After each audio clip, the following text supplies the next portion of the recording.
Alejandro Delgado nos va a contar a dónde vamos, ¿no? Entonces ya nos quedan las tres fases.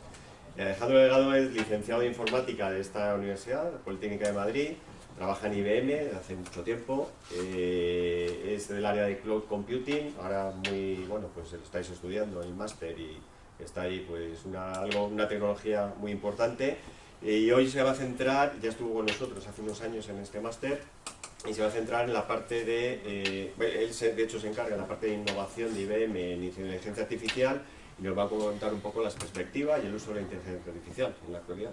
Pues cuando quiera. Muy bien. Aparte de todas esas cosas, yo fue el que estaba el año 2000, porque yo era su proveedor. Yo trabajaba en aquella época en una empresa de correo electrónico que se llamaba Lotus.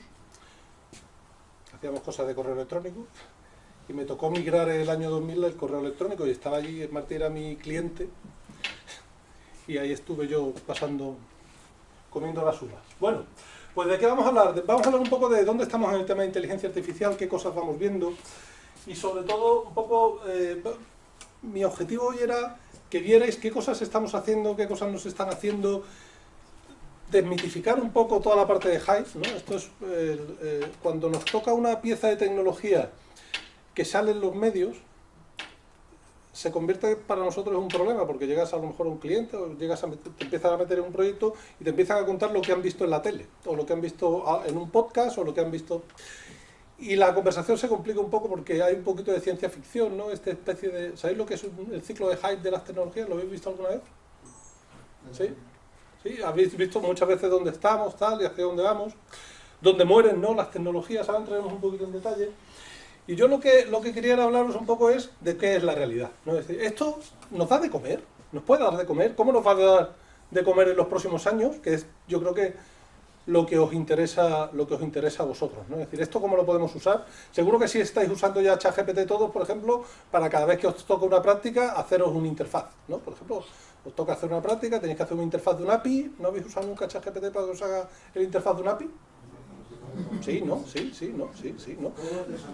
¿Todo artesanal? Pues si lo estás haciendo todo artesanal, lo estás haciendo mal, ¿no? Claramente. Dice, ¿cómo se dice? No, es que lo hago en boli y papel. Pues no, lo hago directamente en una herramienta, ¿no?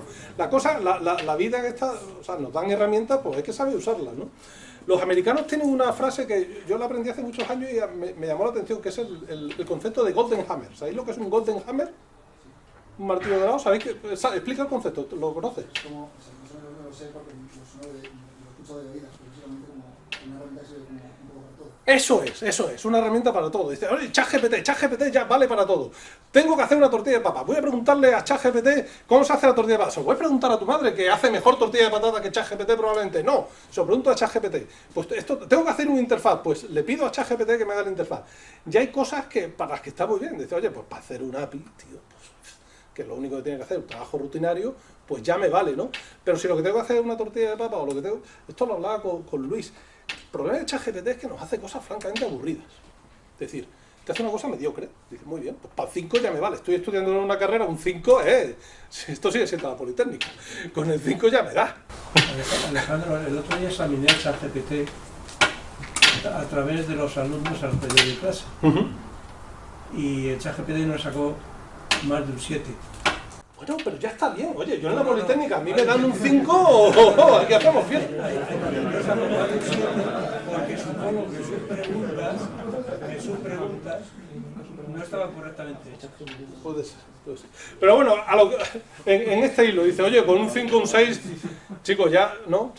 Mi hijo tiene vuestra edad, mi hijo tiene vuestra edad, a mí me trae 5.2 y digo, te has pasado, has estudiado un poco de más. Y me ha suspendido la arquitectura de contenedores, que lo llevo fatal. Dice, tío, que tu padre trabaja de esto, coño.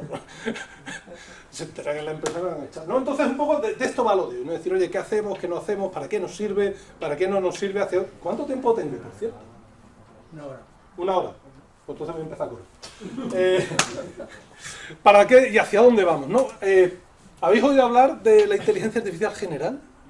Inteligencia artificial general, ¿qué es?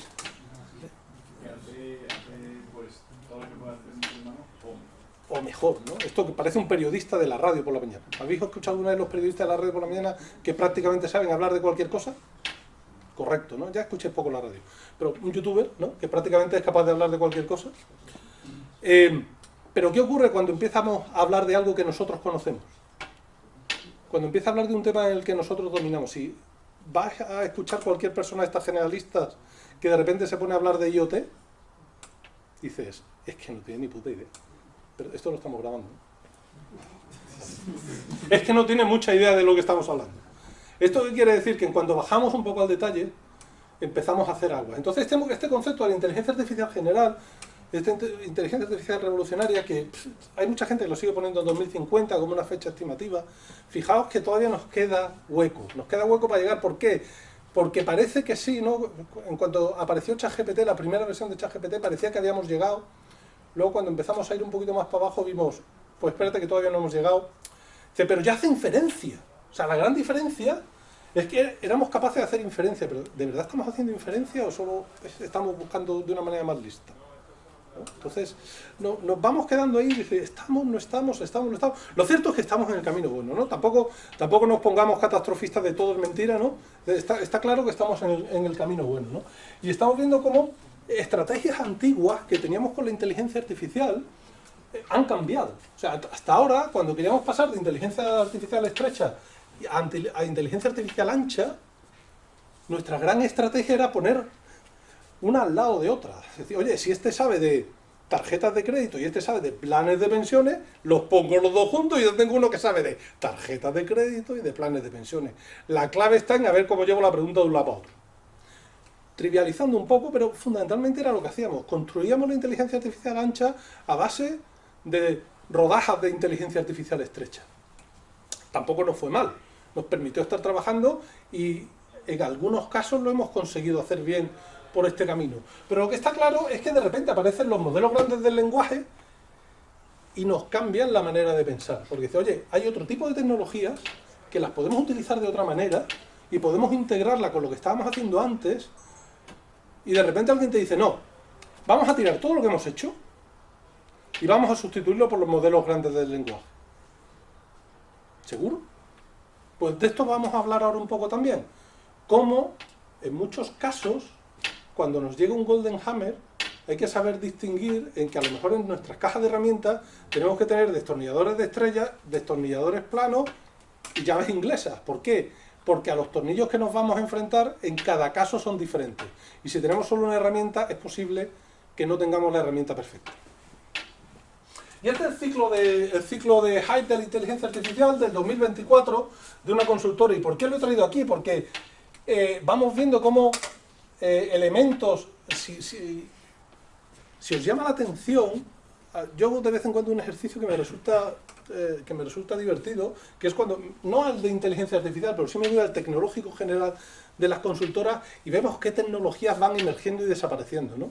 Y el metaverso. ¿Dónde está el metaverso? O sea, venía a arreglarlo todo, pero de repente aparece ChatGPT y desaparece el metaverso.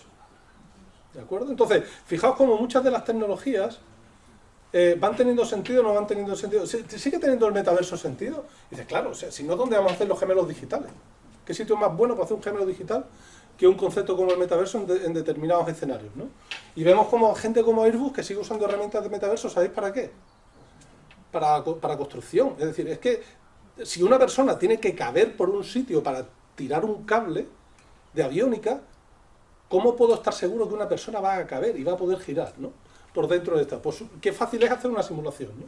Entonces vamos viendo cómo los elementos van apareciendo y desapareciendo en nuestros ciclos de Hype de la inteligencia artificial y vemos que hay cosas que ya han llegado abajo del todo, como es la inteligencia artificial tradicional en cloud, que ha llegado abajo del todo, y esto quiere decir que ya la hemos asentado. Esto quiere decir que ya lo hemos asentado y que a partir de ahora vamos a ser capaces de hacer cosas con esto que lo vamos a llevar de verdad a buen puerto. Creemos que estamos ya, los vehículos autónomos, creemos que hemos llegado ya a un sitio en el que podemos empezar a hablar de ellos ya a un nivel profesional. Sí, ya podemos empezar a hablar de ello a un nivel profesional. ¿Por qué? Porque ya somos capaces, ya tenemos muchísimos conceptos aterrizados.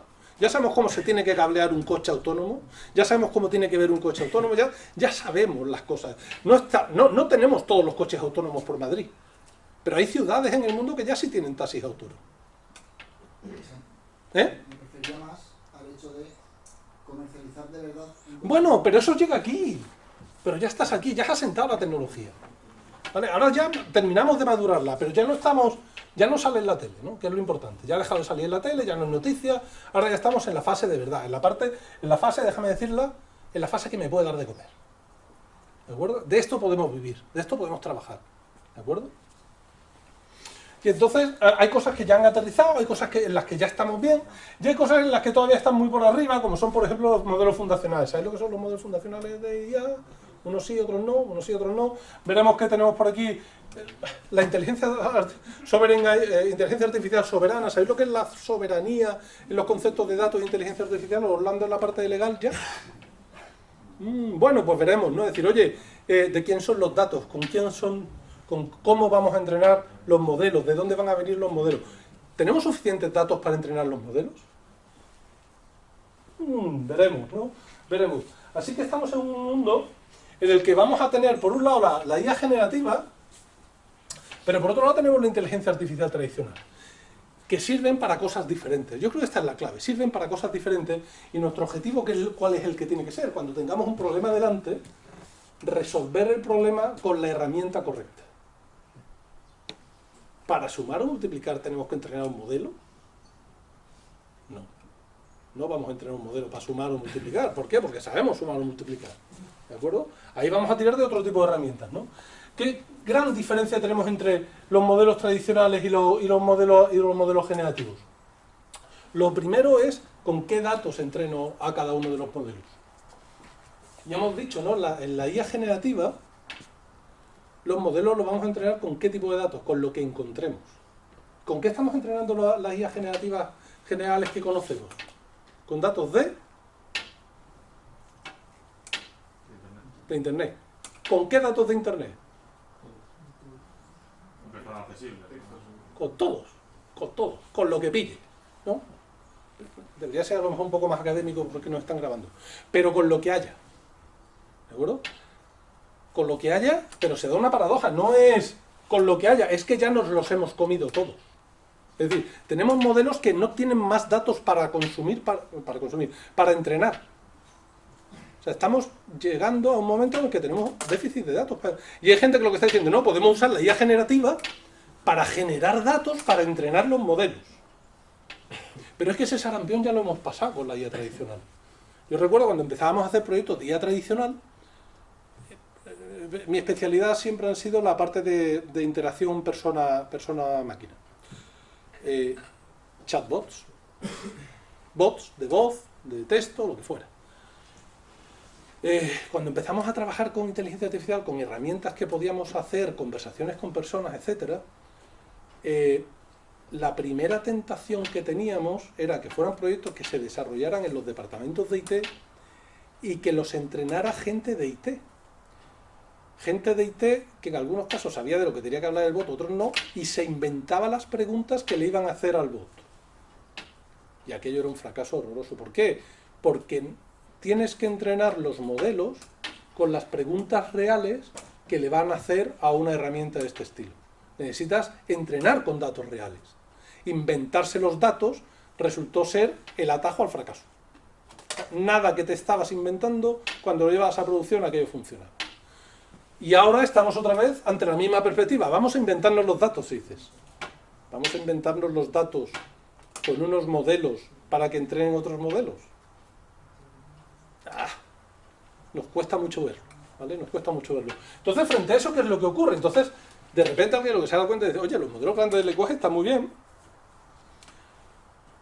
pero yo realmente mi modelo me da igual que sepa o no sepa quién ha escrito el Quijote. ¿Por qué? Porque estamos, déjame volver otra vez, a un asesor de producto financiero. Un asesor de producto financiero, ¿qué más da quién ha escrito el Quijote? Lo tenemos que entrenar con qué tipo de datos. Lo tengo que entrenar con datos de qué? De productos financieros. ¿De acuerdo? Y ahí el problema que tenemos entonces es que de repente la cantidad de datos es muchísimo menor. Muchísimo menor. Pero ¿qué ocurre? ¿Sabéis cuál es el gran riesgo cuando usamos modelos grandes de lenguaje? ¿Cuál es el mayor problema que tienen cuando lo ponemos en producción? Sacamos una herramienta que interactúa con ciudadanos. Yo tengo mis ejemplos, no son muy del sector público, me tenéis que perdonar. Cada uno viene de donde viene. cuando pones una herramienta que atiende a ciudadanos en la agencia tributaria, por ejemplo, y le preguntan ciudadanos cuál es el riesgo mayor que pensáis que piensa la gente de Hacienda a la hora de poner esto en producción. Que las formas de evadir impuestos. no lo hace. Eso no es problema porque no lo hace, pero estaría bien esa, ¿eh? Esa pregunta, la semana que viene que les veo, vamos a ver si este caso de uso lo saco. Pero no, el primer problema o sea, lo primero que les preocupa es que se equivoque y que te conteste algo que esté mal. Pero hay una cosa que les preocupa todavía más, que es que les conteste algo que está mal, pero que parece que está bien. ¿Y eso cómo se llama? ¿Sabéis alguno cómo se llama eso? Alucinación. Eso es una alucinación. Cuando parece que está bien. ¿Por qué? Porque si yo no soy un experto en la materia y le he preguntado algo y lo que me está contestando tiene buena pinta, lo doy por bueno. Si tiene mala pinta no es tanto problema. ¿Por qué? Porque lo desecho. El problema es cuando tiene buena pinta. Y eso ocurre cuando los modelos, cuanto más grande es el modelo, mayor es la probabilidad de alucinación que tiene. Por eso de repente hemos dicho, oye, modelos pequeños, entrenados con pocos datos, entrenados con mis datos, volvemos al concepto de soberanía de los datos, construidos más pequeños, efectivamente, que no voy a saber quién ha escrito el Quijote, pero es que me da igual. ¿De acuerdo? Y entonces ahí ya no hablamos de LLM, hablamos de SLM o SLLM, depende, aquí ya, como estamos en esa parte de arriba de la curva, aquí no nos hemos puesto de acuerdo todavía en cómo se llaman las cosas, pero bueno, ya van teniendo esa pinta, ¿no? Entonces, fijaos, ya hemos dejado de hablar de una inteligencia artificial generativa en la que está entrenado con cualquier tipo de datos, la estoy entrenando con mi dato. ¿Qué ocurre? Pues que, fíjate, nos estamos yendo un poquito para acá, ¿no? ¿Qué diferencia fundamental tenemos también entre la inteligencia artificial tradicional y la generativa? La inferencia. Ya sea falsa o verdadera inferencia, la generativa hace inferencia, le haces preguntas y te contesta cosas que nadie le ha dicho que tiene que contestarte. En la inteligencia artificial tradicional lo que tenemos sobre todo son clasificadores. Si te preguntan algo que es como esto, y me da igual cómo te lo pregunten, pero tú entiendes que te han preguntado esto, la respuesta es esta. ¿De acuerdo? La inteligencia artificial, el ejercicio, el esfuerzo, lo estoy centrando en ¿qué? En entender qué me están preguntando. Si yo entiendo qué me has preguntado, sé lo que te tengo que contestar. ¿Qué ventaja tiene esto?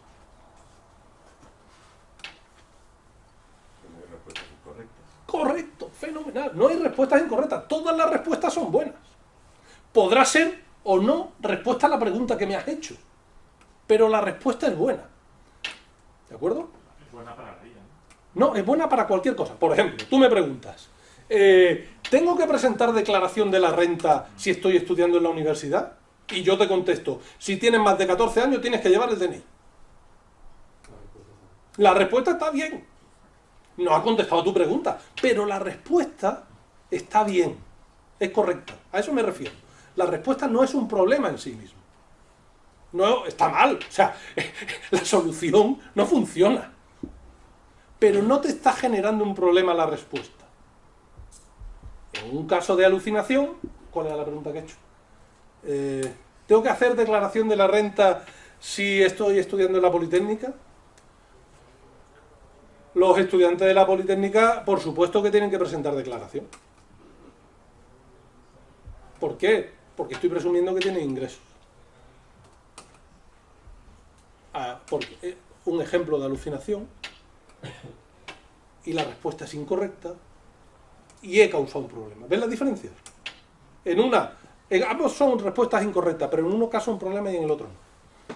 ¿Vale? ¿Por qué? Porque estoy dominando que le contesto al interlocutor. ¿De acuerdo? Entonces, pero por otro lado, imagínate el esfuerzo de entrenamiento de este tipo de inteligencia.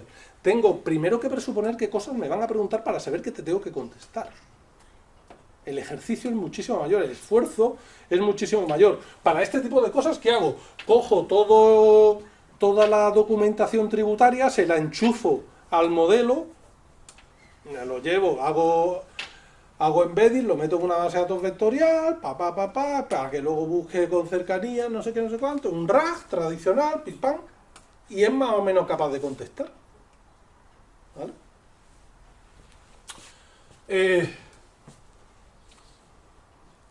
¿Cuál va a escalar mejor? Depende cómo lo queramos ver. El dominio de la escalación lo tengo yo sé cómo voy a tener que escalarlo. Si quiero que escale aquí, ¿cómo escalo? Pues tengo que empezar a trabajar con conceptos como el prompting, cómo quiero hacer los prompts, o cómo quiero que vayan evolucionando mis prompts. Son diferentes estrategias.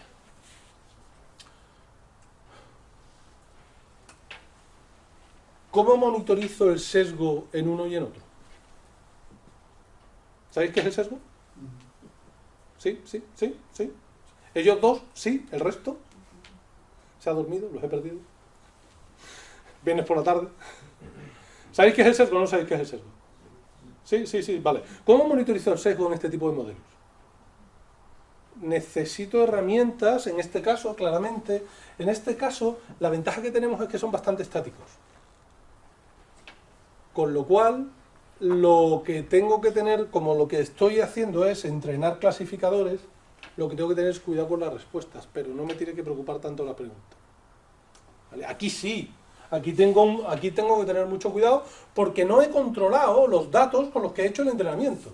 Entonces, si esos datos con los que he hecho el entrenamiento ya venían sesgados, no puedo ver cómo ha funcionado el entrenamiento. Entonces, ¿qué tengo que hacer? Tengo que ir aguas arriba. ¿Dónde tengo que aplicar los mecanismos de monitorización de sesgo, sobre todo? En los datos con los que estoy haciendo los entrenamientos. Y tengo que tener mucho cuidado con qué datos estoy utilizando para entrenar. ¿Qué ocurre cuando meto mecanismos de prevención del sesgo a posteriori? ¿Cuándo empezasteis a usar ChatGPT? ¿Al principio de todo empezasteis a usar ChatGPT? ¿Cuando salió lo empezasteis a usar?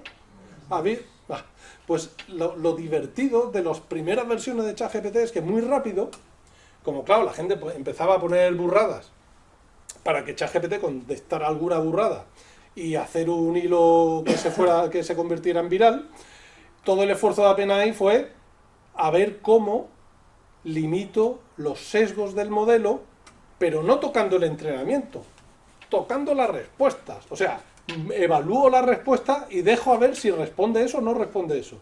¿Eso qué es lo que hace? Hace que perturbe el modelo de una manera que de repente cayó bastante el tiempo de respuesta, por ejemplo, y cayó bastante un poco el accuracy. ¿Por qué? Porque estabas metiendo correcciones a los sesgos. Cuando hablamos de inteligencia artificial y de redes neuronales, el concepto de sesgo es un concepto inherente y no es un concepto malo. ¿Habéis visto alguna vez un perceptrón? ¿Vale? El perceptrón, acordaos que tiene uno de los elementos que le metes es una constante. ¿Qué es la constante? La constante al final es un sesgo, lo que le están metiendo. ¿Por qué? Porque muchas veces es más fácil alterarlo mediante una constante el entrenamiento que tienen tus redes neuronales. ¿Vale? Eso no es un problema en sí. El problema en sí que es cuando luego se lo meto a martillazo. ¿Vale? ¿Por qué? Porque me he cargado un red. ¿Vale? Y ese es el problema que tuvimos, ¿no? Entonces, lo que estamos viendo es que nos encontramos con inteligencia artificial generativa e inteligencia artificial tradicional, y lo que queremos ver es cómo las hacemos convivir, converger, ¿de acuerdo? ¿Sigue siendo esto un problema? Por cierto, ¿sigue siendo esto algo que nos tenga que interesar?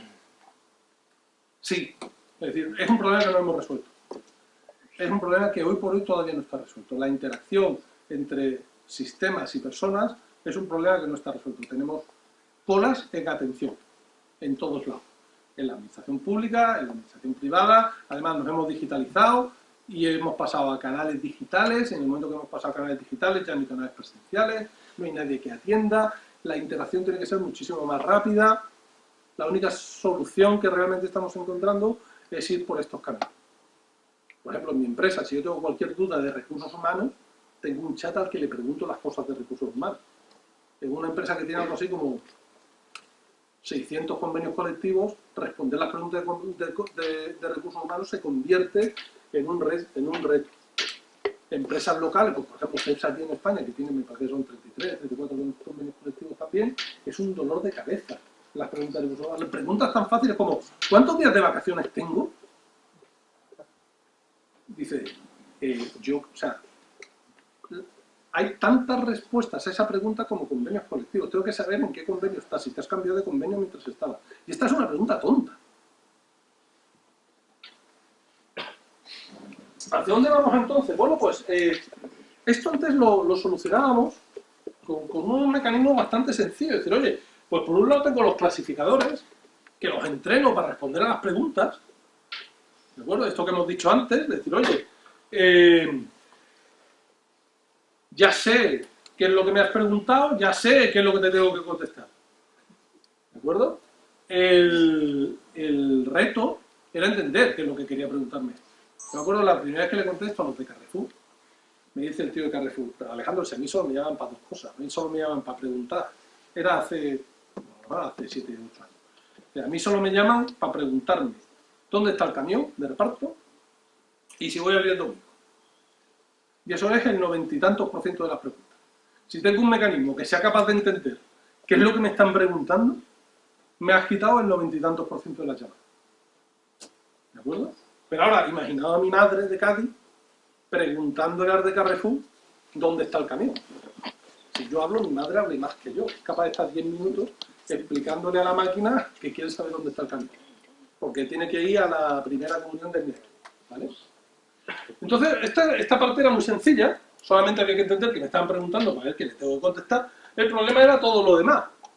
¿Cómo soy capaz de contestar a todo lo demás? ¿Cómo resolvíamos este tipo de cosas en el pasado? Con buscadores.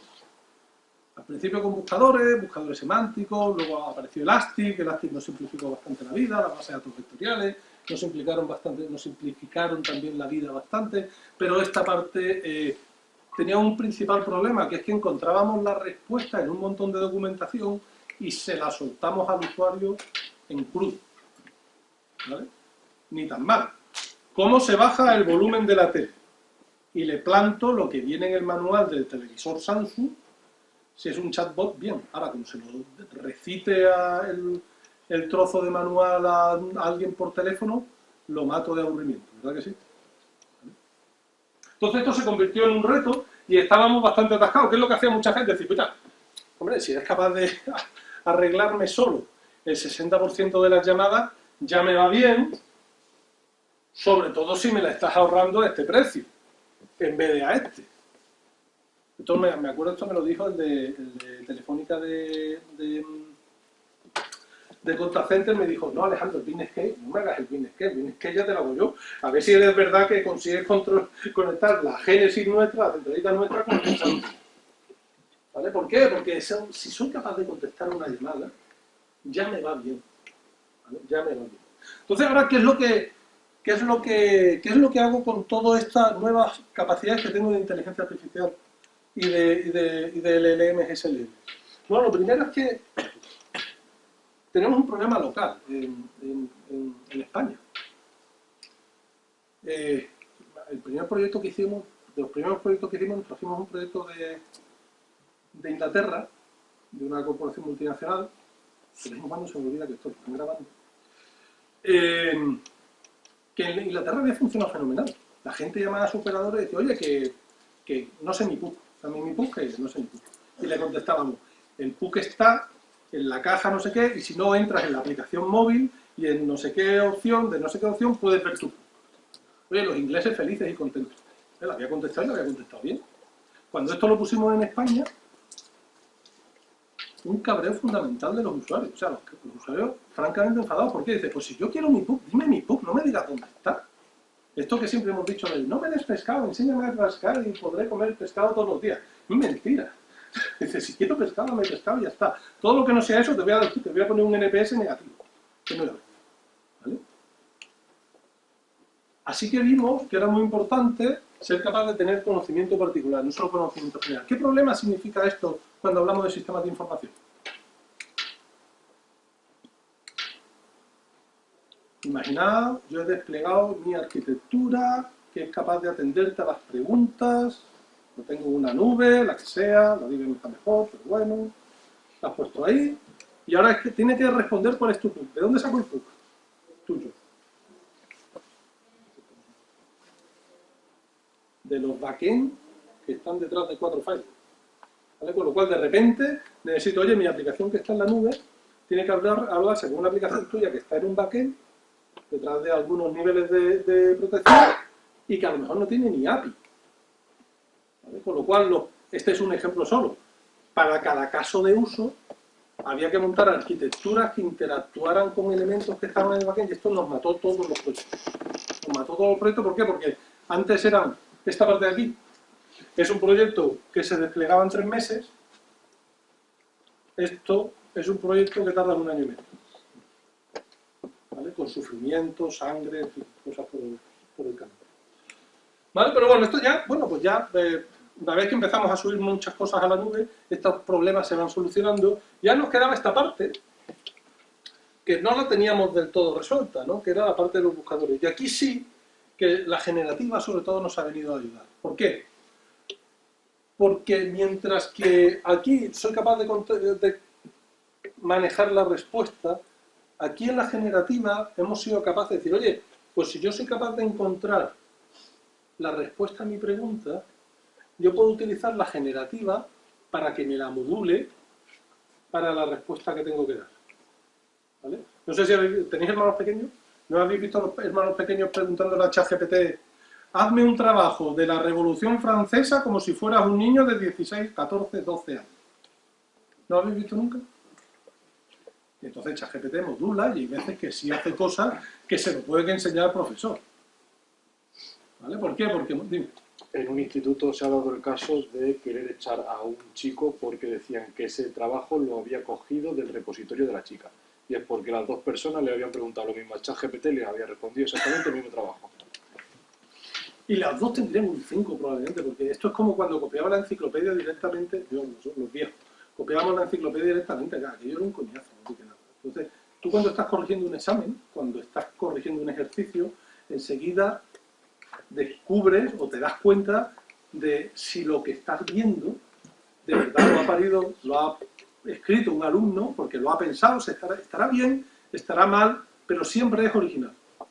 Hay veces que es muy original y te gusta ver la respuesta, aunque esté mal. Pero cuando se lo preguntas a un mecanismo de estos, el problema que tienes es que estará bien o estará mal, pero es aburrido. Déjame usar la palabra aburrido, ¿vale? ¿Por qué? Porque es muy gris, muy plano. Muy gris, muy plano.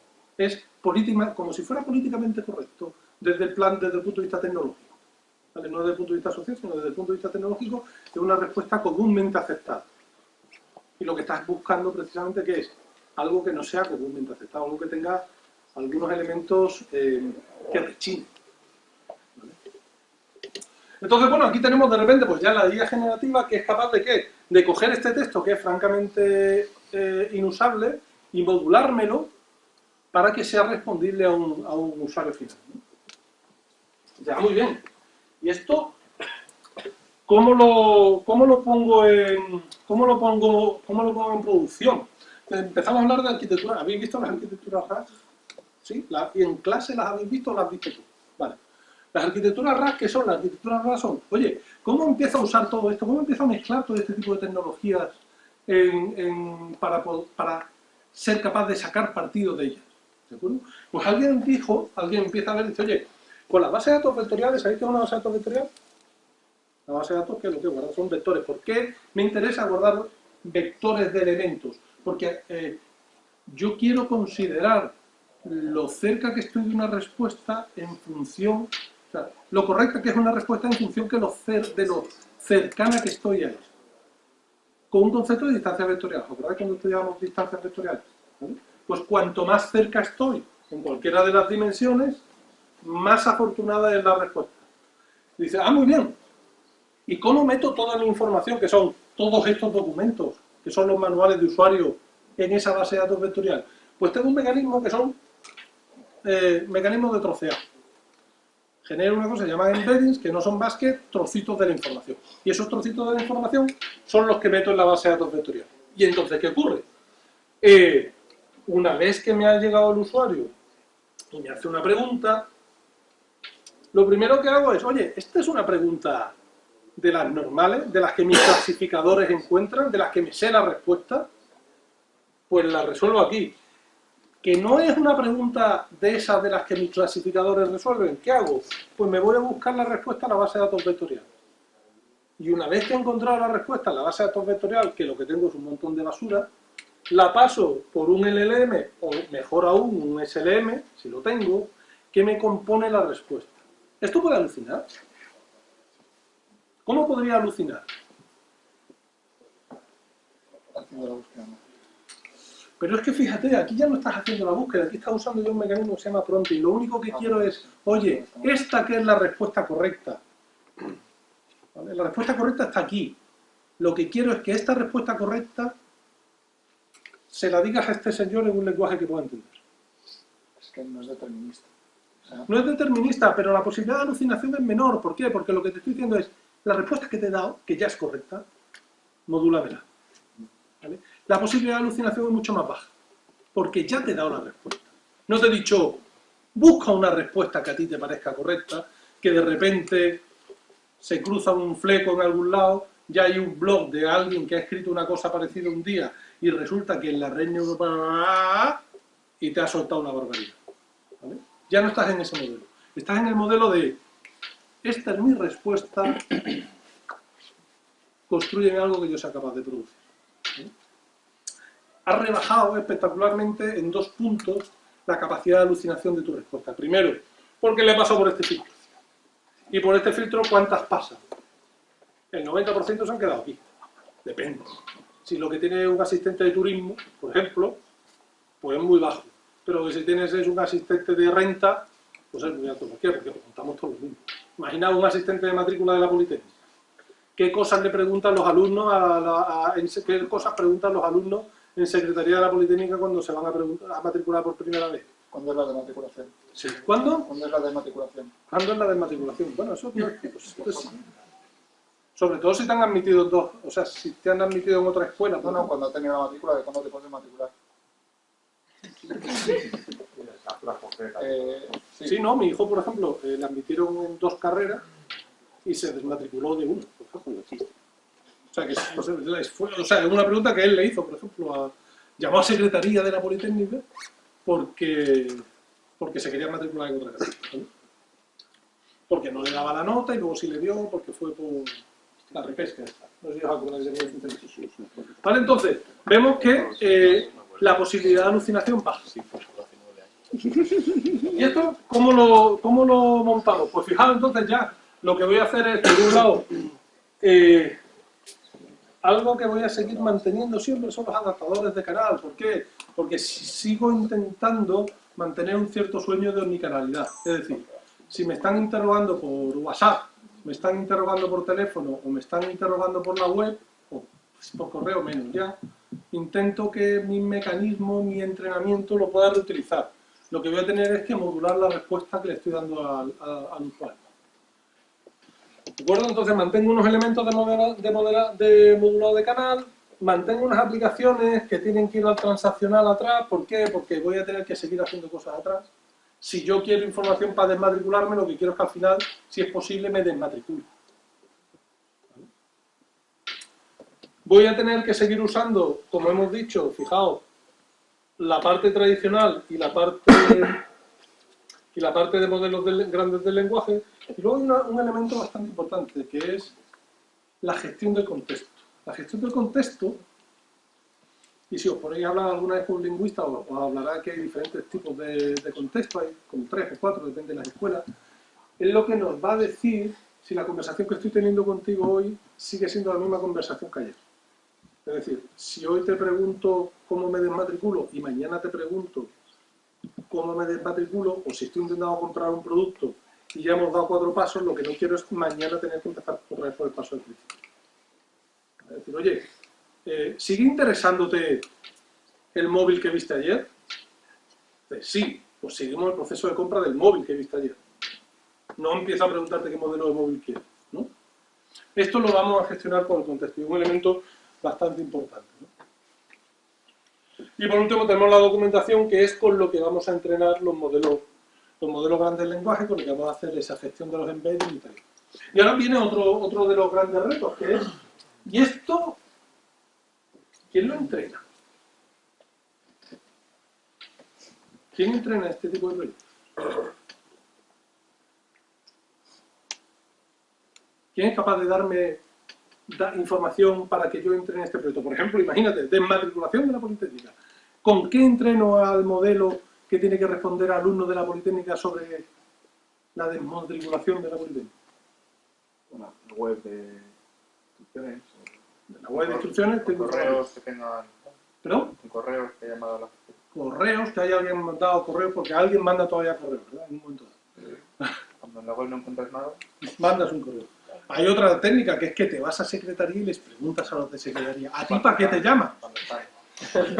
Pero esto normalmente hablas con tu jefe, el jefe de secretaría te monta las reuniones y suelen ir. Pero claro, no están en secretaría porque están en reuniones para ver cómo entrenamos a personas. Esta es la explicación más tradicional. Entonces le preguntas al señor de secretaría, le preguntas a la persona que está atendiendo al cliente. ¿De acuerdo? Son las personas que están atendiendo al cliente quienes tienen información de qué es lo que preguntan los clientes. Y fijaos que si no, estás corriendo el riesgo de, si tú te estás inventando las preguntas, de caer en la paradoja del principio de la sesión. ¿De acuerdo? Si yo me invento las preguntas, no voy a llegar a ningún lado. ¿Por qué? Porque esa parte de los clasificadores, que es bastante importante, porque es lo que se come el 60, el 80% de las preguntas, me lo estoy inventando. ¿Vale? Y no quiero que eso pase. Así que me encuentro con que ya sé quién quiero que entrene mis modelos. Y dice, pero si yo esto lo quiero hacer industrializado, ¿pensáis que hay mucha diferencia entre, por ejemplo, un modelo de un banco y otro? ¿Un plan de pensiones? ¿Una tarjeta de crédito del Santander y del BBVA? ¿Se parecen? Funciona igual, ¿verdad? Bueno, la Revolut pues, funciona un poquito diferente, tal igual, pero quitando eso, las tradicionales es lo mismo. Visto uno, vistas todos. ¿De acuerdo?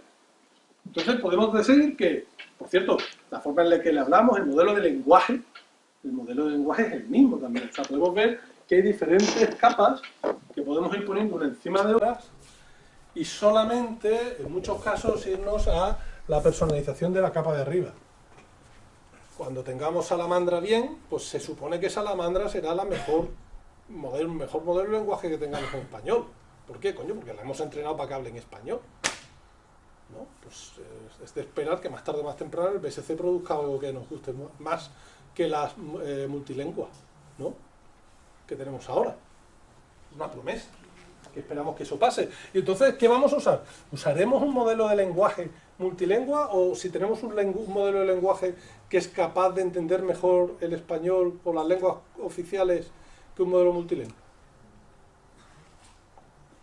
Será más pequeño, con lo cual más pequeño funcionará mejor, menor alucinación, menor consumo, que esto luego hay que ponerlo en producción las cosas y hay que pagar al proveedor de cloud todos los días o todos los meses, ¿de acuerdo? Con lo cual, modelos más pequeños, menor coste, más fácil de personalizar, ¿de acuerdo?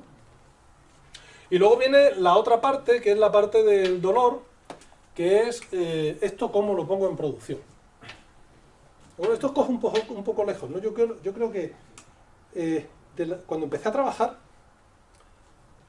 lo que más me llamó la atención en mi vida es que no se me ocurrió que había un concepto que es el de poner en producción.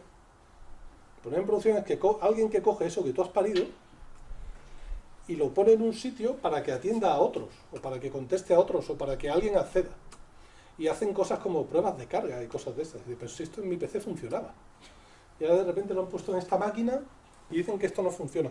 A mí eso, yo creo que los primeros días de becario, yo creo que es lo que más te choca cuando llegas al mundo empresarial, ¿no?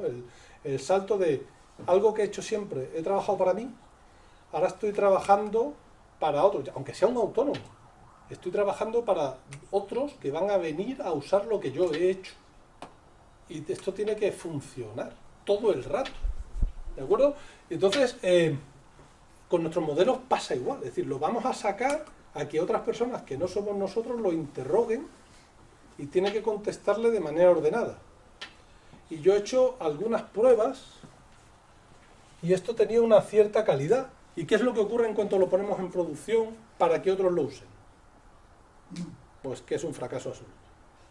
¿De acuerdo? Es decir, lo que yo he preparado, lo que yo he entrenado, lo que yo he hecho pruebas, los modelos de inteligencia artificial, cuando salgo hacia afuera, fijaos lo que le pasó a OpenAI con ChatGPT, de repente te conviertes en carne de meme. Por no hablar de los de Google también, que directamente Hicieron ellos el meme poniéndolo en el anuncio que hicieron en prensa. A su modelo. ¿No os acordáis de aquello cuando saca Google el suyo y hay una pregunta incorrectamente respondida en el anuncio? Tío, no me lo pongas tan fácil. El meme, ¿vale? Pues esto nos va a pasar siempre.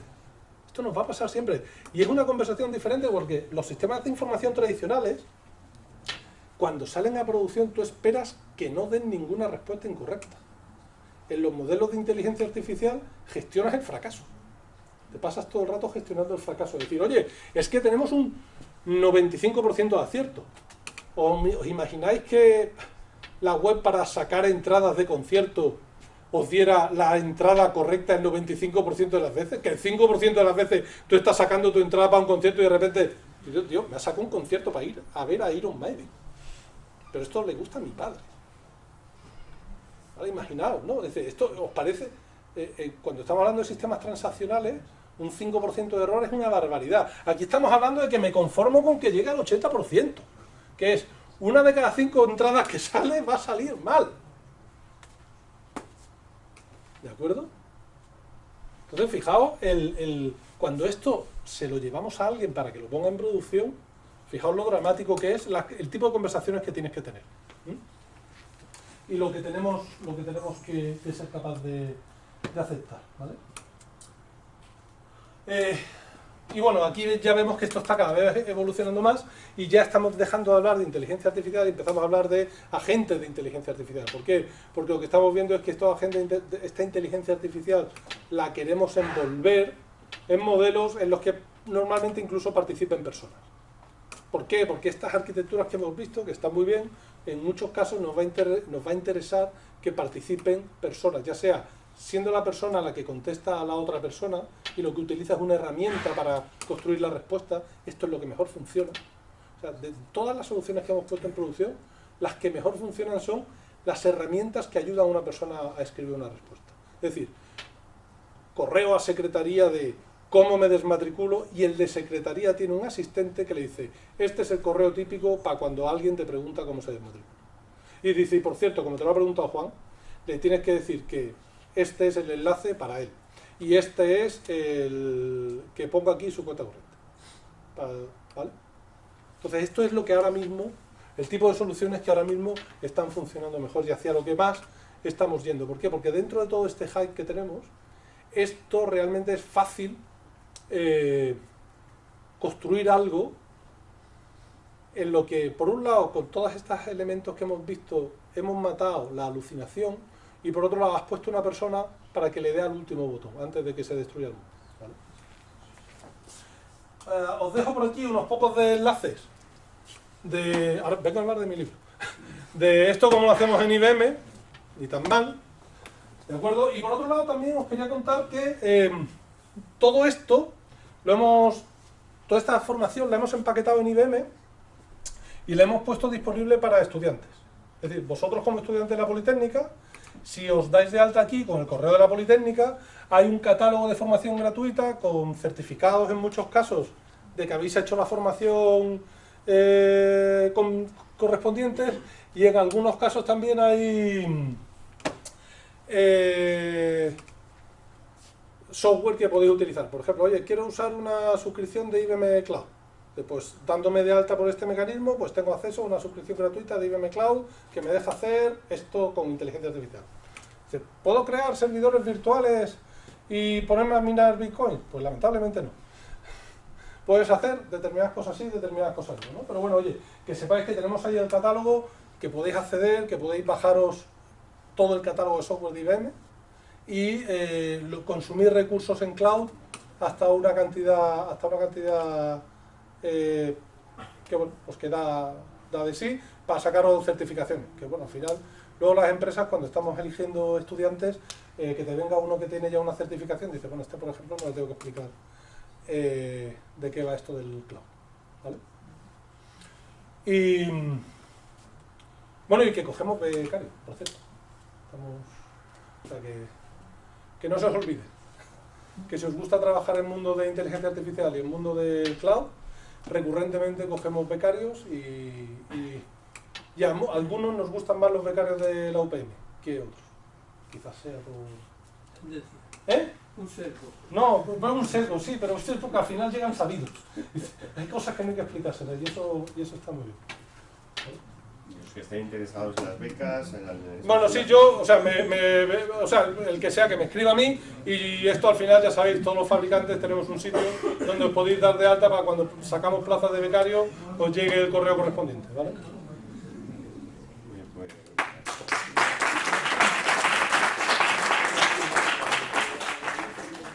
Vale, pues pasamos al turno de preguntas.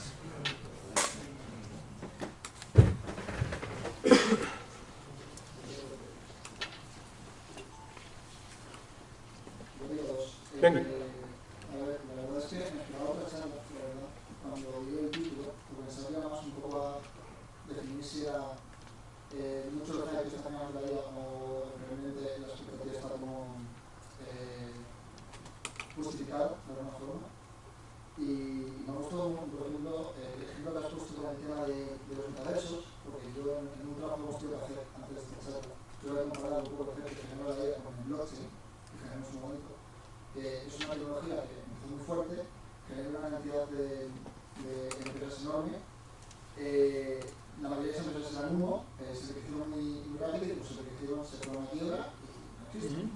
Entonces, un poco volviendo a este tema, ¿cómo ves? La primera pregunta es, ¿cómo ves que va a seguir todo el tema este del hype de la IA? Si en algún momento va a decaer o si incluso piensas que va a seguir siendo relevante para el público general, no tanto para nosotros, que somos un público específico, sino para el público general. Vale. Mi hijo está haciendo ciencia e ingeniería de datos y lo he dejado que estudie esa carrera. ¿Vale? Entonces, esto te da un contexto. ¿Vale? Esto te da un contexto.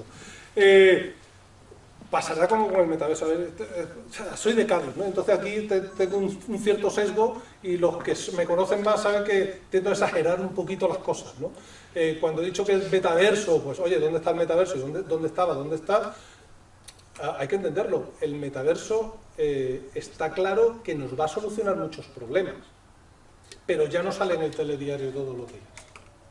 ¿De acuerdo? ¿Qué ocurre? Pues que ha bajado la curva y se ha puesto donde se tiene que poner para solucionar los problemas que tiene que solucionar. Con blockchain pasó igual. Blockchain parece que iba a ser la solución de todos los problemas y no es la solución de todos los problemas. Pero por cierto, hay problemas que soluciona el blockchain. ¿De acuerdo? Sí. Me acuerdo, hicimos un proyecto para la trazabilidad del pollo en Carrefour. ¿Cuánta gente mira si el pollo que está comprando en el Carrefour de verdad era pollo de corral o no era pollo de corral? Pues chicos, no sé yo si eso es el problema que había que solucionar con un blockchain. ¿De acuerdo? Hay cosas de trazabilidad que está claro que sí te soluciona. Pero a lo mejor no es para el cliente final, a lo mejor es por el camino de por medio. Y otro ha dicho, bueno, pues ya que no tengo del camino de por medio, también se lo puedo dar al cliente final. Me parece fenomenal. Pero está claro que ese no es la parte del problema. La parte del problema es este otro, que fíjate qué importante es, que yo quiero saber que la sandía que me estoy comiendo, pues efectivamente el fertilizante que le han echado es de un tipo sí o de otro tipo no, y quiero que me lo puedas asegurar. Y a mí no, al inspector de sanidad que venga, que es el que mira esta cosa. ¿Vale? Entonces, está claro que las curvas de hype son lo que son. La prensa tiene que hacer su trabajo, chicos, y pues, si le gusta hablar de inteligencia artificial. Yo recuerdo cuando empezamos a trabajar en inteligencia artificial profesionalmente, déjame decirlo así, en IBM, con un concurso que ganó IBM, pues lo mismo que sacamos en su día un ordenador que ganó a Kasparov, pues sacamos un ordenador que ganó un concurso que se llama Jeopardy, que en España no se conoce, pero en Estados Unidos sí. Acto seguido, digo, bueno, pues esto vamos a vendérselo a los clientes. Y te decía, lo primero que te decía el manual del vendedor, no se te ocurra hablar ni de HAL 9000 de 2001, ni de... Ahí el de Terminator, ¿cómo se llama? El robot de Terminator. ¿Por qué? Oye, no hablamos de que la inteligencia artificial pueda acabar con el mundo. Eso era el miedo que tenían mis compañeros de marketing al principio de cuando empezamos a hablar de inteligencia artificial. Y ahora tú hablas de inteligencia artificial y ¿qué es lo que te sale en prensa? La inteligencia artificial va a acabar con todos los trabajos. ¿Vale? Sí, a ver, que yo voy a fisioterapia por la tarde a ver si me terminan de arreglar el codo. No veo yo a ChatGPT arreglándome el codo. De momento. No da. ¿Vale? Entonces dice, no veo, dice, oye, es que va a acabar con los programadores, la IA generativa. llevo viendo cosas que van a acabar con los programadores. El Excel. ¿Eh? El Excel. No, el Excel no, los ¿cómo se llama aquello? Los sí, los MD y los, ¿cómo se llama? Los lenguajes de tercera y los lenguajes de cuarta generación. Eso lo estudié yo en la carrera, tenía pelo. Date cuenta. ¿De acuerdo? Y eso era lo que iba a acabar con los programadores en aquella época. ¿Qué es lo que pasa? Si yo tengo que hacer ahora cualquier cosa para desplegarla en un contenedor, lo que está claro es que no empiezo con un notepad vacío. Tiro de herramientas de programación que me solucionan muchas cosas. Y dentro de esto pues uso Copilot, uso lo que sea, uso ChatGPT, lo que me dé la gana, lo que tenga a mano. ¿Por qué? Copio y pego de otro código, tal y cual, porque esto lo hemos hecho toda la vida. ¿De acuerdo? ¿Eso quiere decir que no va a haber que programar? No, eso quiere decir que la curva de productividad va a ser mejor. Coño, pues siempre ha sido mejor. ¿De acuerdo? ¿Que hay profesiones que lo van a pasar peor? Bueno, pues sí, efectivamente, como en todo lo que hemos hecho, toda la vida hay profesiones que acaban con... Hay trabajos que acaban con otras profesiones. Llevamos hablando de robótica, hay un concepto en informática, en IT, que llamado robótica, que es aplicaciones que hacen procesos manuales de manera repetitiva. ¿De acuerdo? Eso lo llamamos también robótica. Cuidado, que aquí la polisemia a veces nos mata, ¿no? Es decir, oye, yo tengo una herramienta que recibo estos 2000 correos y automáticamente responden a estos 2000 correos haciendo control C, control V, control C, control V, control C, control V. Pues eso, lo pongo en una herramienta, los control C, control V, que hacemos a mano, y dice, esto házmelo 1000 veces. ¿Vale? Eso se llama un robot en tecnología. Que pues los robots en tecnología han acabado con puestos de trabajo, muchos puestos de trabajo, de gente que hacía todo el rato control C, control V de cosas. ¿Vale? Entonces, ¿va a acabar el hype del día? Pues acabará el hype del día cuando llegue una cosa que genere otro hype. ¿De acuerdo? Mientras tanto, no. ¿Va a acabar con todos los puestos de trabajo? Pues evidentemente no. Evidentemente no, y generará puestos de trabajo nuevos, como mi hijo. Irán desapareciendo esos puestos de trabajo. Al final, por suerte o por desgracia, esto es lo que nos quita la parte aburrida. Entonces te dice, bueno, pues bienvenido a algo que nos quita la parte aburrida del trabajo. Vale. No sé si he contestado tu pregunta, me ha alargado más. Alejandro, como con cualquier avance, hay que tomar las herramientas que manejan el avance y evidentemente aquellos puestos de trabajo que proporcionen poco valor añadido son los que van a desaparecer. Entonces, de ahí a decir que todos los puestos de trabajo no tienen valor añadido. ¿Qué trabajos están en riesgo por la...? Pues eso está muy bien para un clickbait, ¿no? Pero para otra cosa, sí. Vale, pues esa era la primera pregunta. Y la segunda es, se habla mucho de las cosas buenas que trae, por ejemplo, el campo de la programación de la IA. A mí también me ha ido mucho, lo uso un montón. Pero no solo para programar, lo uso también para estudiar y tal. Eso es la parte positiva. Ya me ayuda a aprender muy rápido. La parte negativa es, como he leído hace relativamente poco, que es posible que la IA esté demasiado entrometida a la hora de hacer trabajos que requieren como una carga más creativa del estudiante y que eso puede empeorar un poco la enseñanza final. Y lo quiero llevar un poco al mundo empresarial.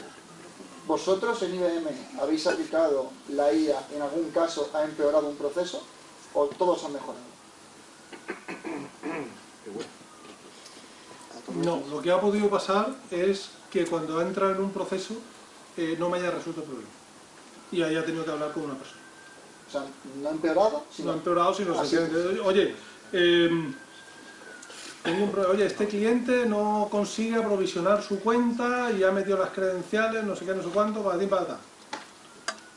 Que haga no sé qué, ya lo ha hecho, ya te he dicho, no me ha resuelto el problema. Oye, pues ponlo en este canal de Slack la pregunta. Y ya me atiende no sé quién y me resuelve el problema. ¿Me ha empeorado? Pues no. Pues otras veces pues sí me resuelve y otras veces pues no. Las veces que no me resuelve me empeora, siempre y cuando... Aquí la clave está en que te lleve... Además tiene una ventaja, por lo menos como lo montamos nosotros, que es que te lleva al sitio correcto para hacer la pregunta. Por lo cual, en sitios como IBM, saber dónde preguntar las cosas... Hay gente a la que nos valoran solo porque sabemos dónde hay que preguntar las cosas, ¿no? Entonces, que te lleve además al sitio correcto para preguntar, ya solo por eso tiene valor. ¿Vale? Entonces, no, como empleado, no me he visto perjudicado nunca por una IA. No me han hecho esta pregunta, estoy buscando la respuesta. Vale, ok, no, pues muchas gracias por todo. Las cuestiones...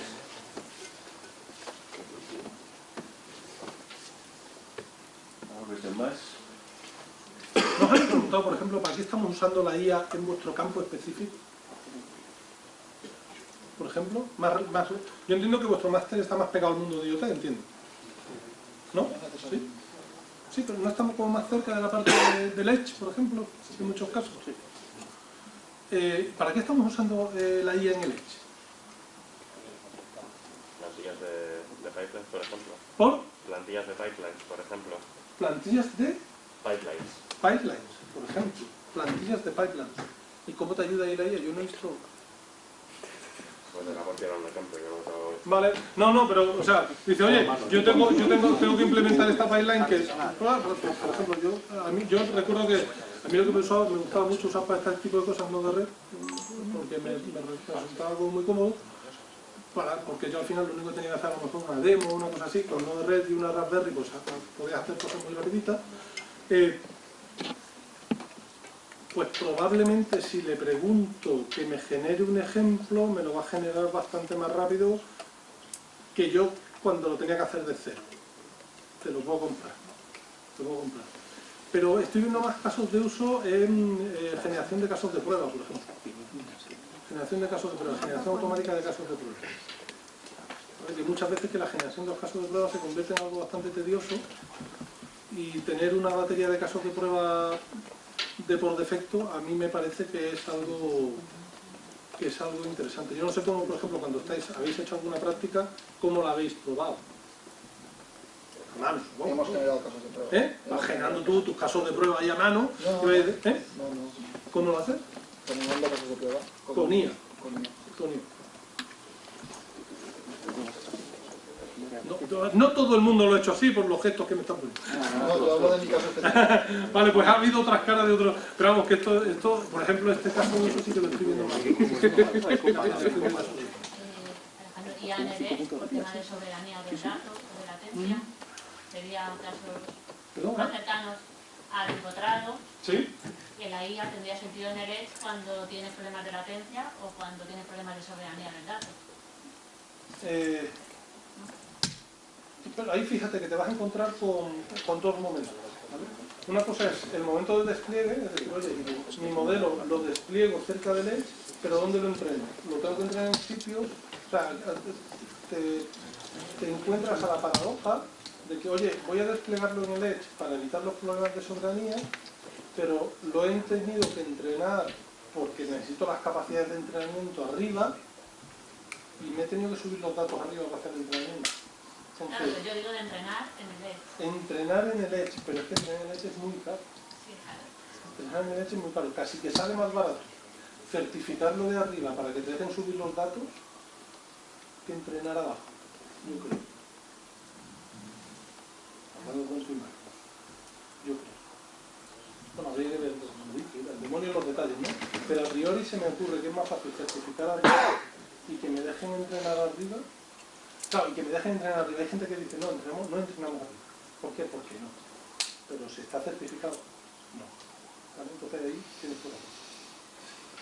Relacionado con eso, algunos de los que me han enviado el trabajo de máster preguntaban por el tema de la tecnología, si está suponiendo ahora mismo un freno para estos sistemas de entrenamiento o no. Claro, un freno brutal. Tenemos dos cuellos de botella. El primero, el consumo energético, y el segundo, la disponibilidad de infraestructura. No hay GPU. No hay GPU. No hay GPUs. O sea, no hay GPUs.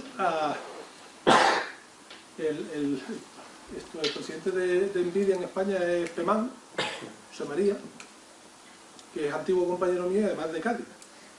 Es nieto del poeta, ahí donde lo es. Y ¿habéis visto el valor de la acción? Es un tema puramente de oferta y demanda, ¿eh? Un tema puramente de oferta y demanda. ¿Qué es lo que... ¿Cuál es la promesa que todos estamos esperando que se cumpla? Pues esperamos que los nuevos procesadores de Intel efectivamente tengan estas capacidades que están prometiendo y cuando podamos intentar ver si es capaz de soportar modelos de inferencia funcionen, pero hoy por hoy tenemos un cuello de botella en el acceso a la infraestructura para hacer el entrenamiento. ¿Sí? La habían hecho varios. Es un problema, es un problemón. Tú dices, oye, pero es un problema que tenemos los hiperescalares. Pero oye, IBM tiene 3 data centers aquí en Madrid. ¿En cuáles tengo? Quiero desplegar un modelo para entrenar para un cliente y necesito H100. Cuando tú despliegas Kubernetes OpenShift sobre una infraestructura donde tiene GPU, se queda con la GPU. Se queda con la GPU y no la suelta. Y muchos de los software certificados, el software certificado está certificado para unos modelos de GPU. Y lo primero que te dicen todos estos fabricantes es que no puedes ir sobre GPU virtualizadas. Tienes que usar las librerías que se quedan con la GPU. Con lo cual, cuando despliegas incluso en la nube, no estás en un entorno virtualizado como estás en general, sino que tienes que cada uno de los clientes se está quedando con una GPU. Y hasta que no la suelta porque la libera, otro cliente no puede usar esa GPU. Con lo cual se convierte en un verdadero cuello de botella, en un recurso escaso. Y caro. Y caro particularmente. Sigue siendo más barato que comprártela. ¿Por qué? Porque encima los fabricantes tenemos, o tienen, o tendrían, no sé qué tipo van a usar, la tendencia de usar determinados tipos de ellas, y cuando van cambiando de versión van deprecando GPUs. Es decir, oye, yo me he comprado 2 L40s porque quiero entrenar aquí mi modelo, porque estoy usando este software de este fabricante, y en la versión siguiente me dice que no vale la L40S, que ahora tengo que usar un H100. ¿Y qué hago con mis L40S? Puedo vender por Wallapop, pero aparte de eso, ¿vale? Tengo que comprarme más infraestructura. Entonces, en ese caso, los modelos de nube, pues, somos beneficiados. ¿Por qué? Porque te lo estoy alquilando. Y fijaos que hay muchísimas nubes ahora que no son nubes de verdad, sino que son sencillamente señores que te alquilan GPU en la nube. Tengo un sitio donde puedes desplegar un entorno para hacer un entrenamiento y salir. Luego había otras preguntas que iban por otros derroteros, que era de aspectos éticos en este tipo de proyectos, cómo se tienen en cuenta o qué tenéis en cuenta. Antes esto se hacía a mano, ahora lo hacemos con herramientas. ¿Vale? Cuando hemos visto en el pasado que había empresas que han tenido verdaderos problemas por los sesgos, ¿por qué? Porque hemos entrenado mal los modelos, ¿no? No sé si habéis visto los típicos ejemplos que se ponen en las típicas asignaturas, ¿no? Cuando entrenas un modelo de señor en despacho, mujer en cocina, y pones una foto de una mujer en un despacho y te dice que es un hombre.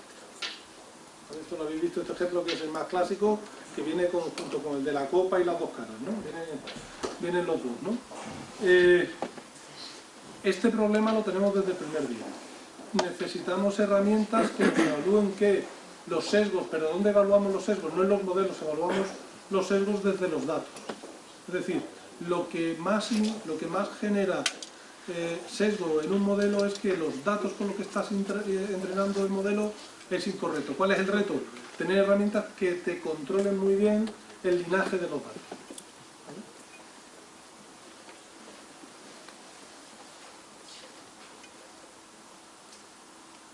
¿Más? ¿Alguna pregunta más? Sí, yo tengo una razón de ver. Pero no he entendido. Has hablado de un tema que se llama llamado Salamandra. Sí, es un modelo de lenguaje que está sacando el BSC. Dentro de una cosa que se llama Alía y no sé. Sí, lo de Alía se hace poco. Bueno, pues si no hay una pregunta más, muchas gracias, Alejandro, una vez más, y